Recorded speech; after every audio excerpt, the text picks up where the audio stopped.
पहले तो हमें ये समझने की ज़रूरत है कि ये जो महिला आरक्षण बिल है, इसका मुख्य लक्ष्य क्या है? इसका मुख्य लक्ष्य ये है कि महिलाओं का सामाजिक, राजनैतिक भागीदारी को बढ़ावा देना। तो यहाँ पर जो है ख़ास तौर से इस बिल में जो है, महिला एज़ अ कैटेगरी को हम लोग प्रमोट कर रहे हैं। इसमें कोई दो राय नहीं है कि महिलाओं में भी एससी, एसटी, बीसी, मुस्लिम काफ़ी सारे सब कैटेगरीज हैं, इसमें कोई दो राय नहीं है। लेकिन जब आप महिला को एज अ कैटेगरी आप दिखाना चाह रहे हैं, सामाजिक तौर से और राजनीतिक तौर से उनकी भागीदारी बढ़ाना चाह रहे हैं, तो मेरे हिसाब से तो महिलाओं में फिर से ये सब कैटेगराइजेशन करना ठीक नहीं है।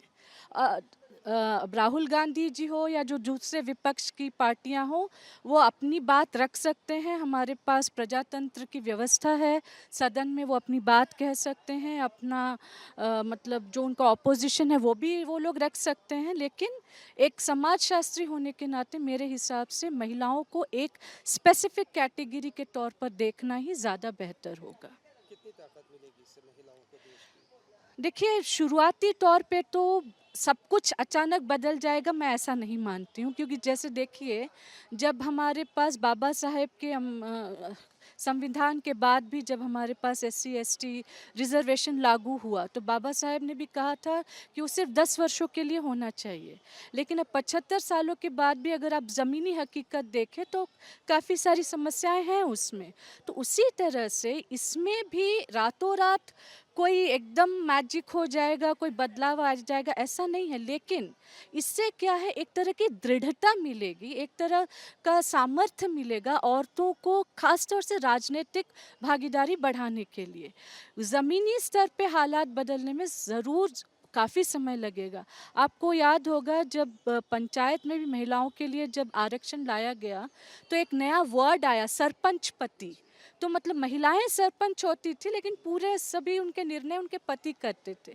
तो शुरुआती दौर में उस तरह की समस्याएं थी, बट आज जो है महिला सशक्तिकरण का ये एक बहुत अच्छा मतलब उदाहरण बना है। और मैं उम्मीद करती हूँ कि इस महिला आरक्षण बिल से भी ये होगा। लेकिन इसके साथ साथ हमें ये भी समझने की ज़रूरत है कि जो पूरा इकोसिस्टम है, क्योंकि हमारा समाज अभी भी पुरुष प्रधान समाज है, और ये सिर्फ भारत तक ही सीमित नहीं। आप पूरे प्रपंच में देखिए, पूरे सामाजिक परिवेश में अगर आप देखेंगे तो पुरुष प्रधान समाज है।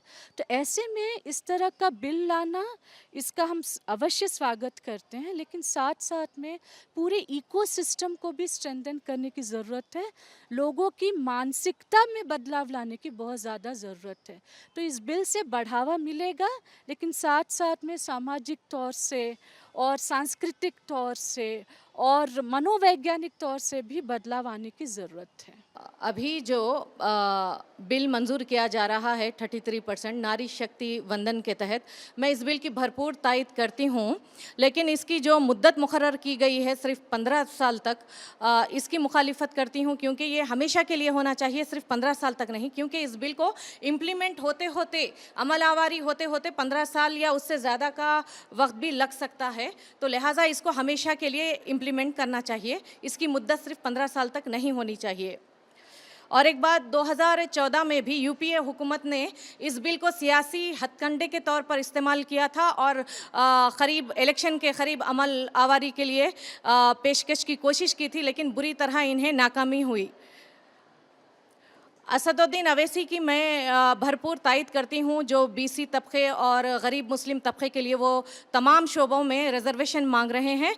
ये बेहतरीन इक़दाम होगा, इस पर अमल आवारी की जानी चाहिए। और एक बात, रोज़गार, ये देखिए, सियासत में बहुत कम ख़वातीन हिस्सा लेती हैं, यानी बहुत बोल्ड हो, लेकिन बहुत सारी अक्सरियत ख़वातीन की, ज़्यादातर ख़वातीन ऐसी हैं जो मुख्तलिफ़ शोबों में रोज़गार चाहती हैं। सियासत में कम ही ख़वातीन जाएंगी। तो इसीलिए हुकूमत हिंद को चाहिए कि उनके लिए रोज़गार के लिए नशिस्तें मख्तस कर दी जाएँ, रोज़गार में ज़्यादा से ज़्यादा मौक़े दिए जाएँ उन्हें, क्योंकि हर खातून एमएलए एमपी तक पहुंचना नहीं चाहेंगी, क्योंकि उनके भी बहुत सारे इख्तियारात होते हैं। उसके तहत। और एक बात मैं ये कहना चाहूँगी कि खाली जायदाद में हिस्सा या जायदाद में हक़ वग़ैरह ही नहीं, बल्कि मुल्क की इकनॉमी में भी औरत को हिस्सा दिया जाना चाहिए, सियासत में हिस्सा दिया जाना चाहिए, इक़्तिदार में हिस्सा दिया जाना चाहिए।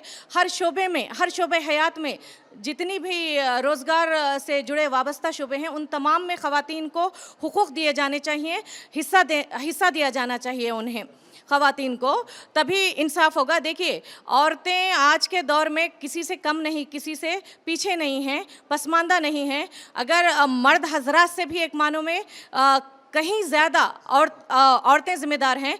मसलन मर्द देखिए बाहर मुलाजिमत करके एक काम पे ही थक जाता है, जबकि एक औरत बैक वक्त बाहर मुलाजिमत भी करती है, नौकरी करती है, घर गृहस्थी संभालती है, पकवान वगैरह करती है, बच्चा रोता है बच्चे को संभालती है, जब घर कोई मेहमान आता है तो उसकी भी देखभाल करती है, उसकी भी जो मेहमानदारी है वो तमाम करती है।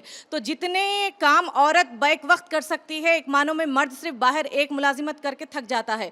तो नस्ल इंसानी की तामीर में, कौमों को आगे बढ़ाने में औरतों का बहुत बड़ा हिस्सा है। तो इसीलिए इन्हें नज़रअंदाज नहीं किया जाना चाहिए और इनकी अव्वलीन ज़रूरत सिर्फ 33% बिल हम रिजर्वेशन हम राज्य सभा में दे देंगे या लोकसभा में दे देंगे, इस हद तक नहीं, बल्कि रोज़गार चारों तरफ हर शोबे में उन्हें मख्तस किया जाना चाहिए।